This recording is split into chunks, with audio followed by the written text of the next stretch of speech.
If you've ever passed by a priest on the street, there's a good chance one detail stood out instantly: the collar. That simple white band around the neck is one of the most recognizable pieces of religious clothing in the world.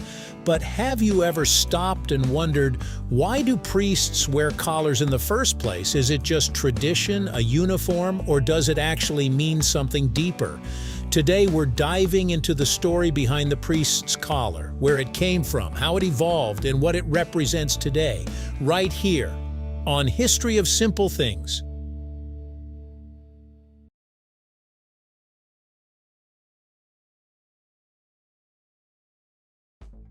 Interestingly, priests didn't always wear those iconic collars.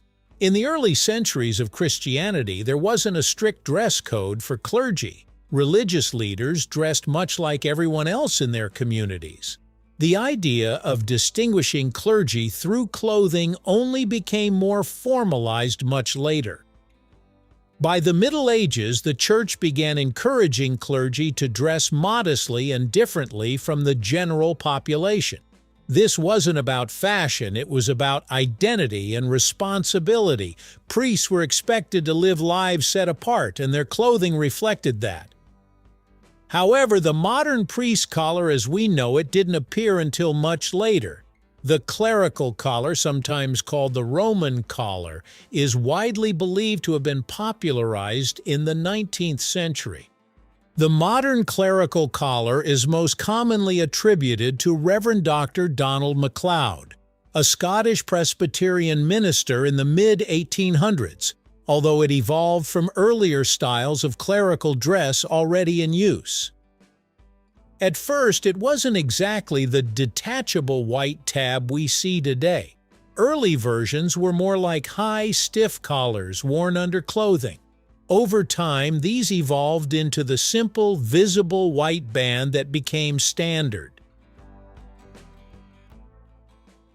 The priest's collar is officially known as a clerical collar.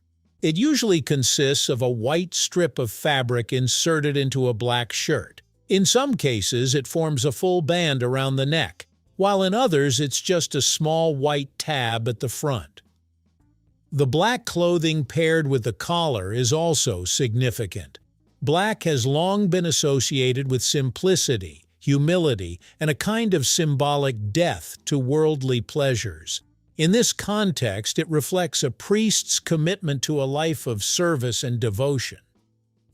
The white collar, by contrast, stands out sharply. It draws attention, but not in a flashy way. Instead, it signals something important. This person has a specific role, a calling. At its core, the collar serves as a visible sign of identity. It tells people, without a single word, this person is a priest. That might seem simple, but it carries a lot of weight. For one, it makes priests recognizable to those who may need them. Whether it's someone seeking spiritual guidance, confession, or comfort during a difficult moment, the collar acts almost like a signal. Help is available. But it also works the other way around. For the priest, wearing the collar is a constant reminder of their role and responsibilities. It's not just something you put on, it's something you live up to. Even outside of church settings, the collar represents a commitment to certain values and behavior. There's also a symbolic interpretation that many people find meaningful. The collar encircles the neck, which some say represents being bound to service or to God. While not an official doctrine, it's a powerful image that resonates with both clergy and the public. Not all priests wear collars all the time, and not all Christian denominations use them in the same way. In the Roman Catholic Church, priests commonly wear clerical collars, especially when performing official duties or appearing in public.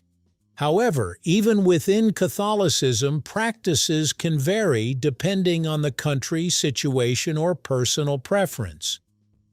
Other denominations like Anglican, Lutheran, and some Protestant traditions also use clerical collars.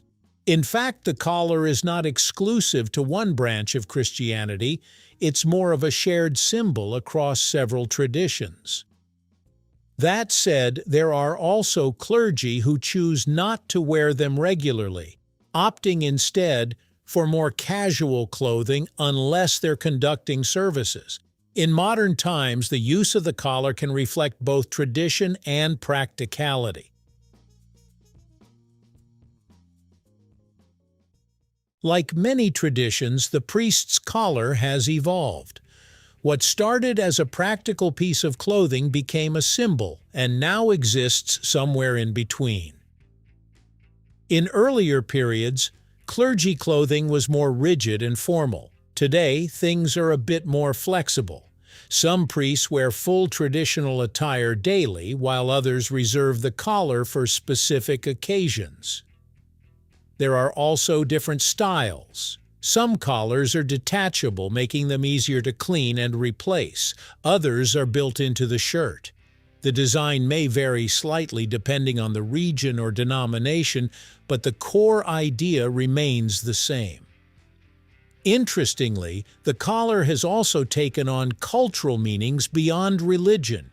In movies and television, it's often used as a quick visual shorthand to identify a character as a priest. That alone shows how deeply recognizable it has become. In a world that's constantly changing, the priest's collar remains surprisingly consistent. It's a small detail, but it carries centuries of history, symbolism, and purpose. For many people, seeing that collar can bring a sense of comfort or reassurance.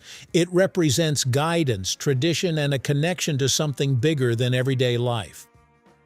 At the same time, it's not just about how others see it.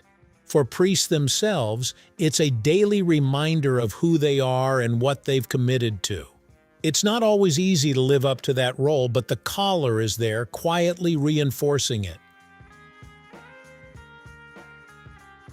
So the next time you notice that simple white collar, you'll know it's not just a fashion choice or a random tradition. It's a symbol shaped by history, purpose, and identity.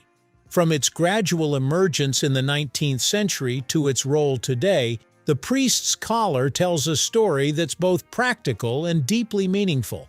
And sometimes the simplest things carry the most history. Thank you for watching. If you have suggestions for our next video, feel free to share them in the comments below. We'll be sure to give you an acknowledgement for your contribution. Thank you for joining us on this journey through the history of simple things. Don't forget to like, subscribe, and stay tuned for more stories woven through the smallest details.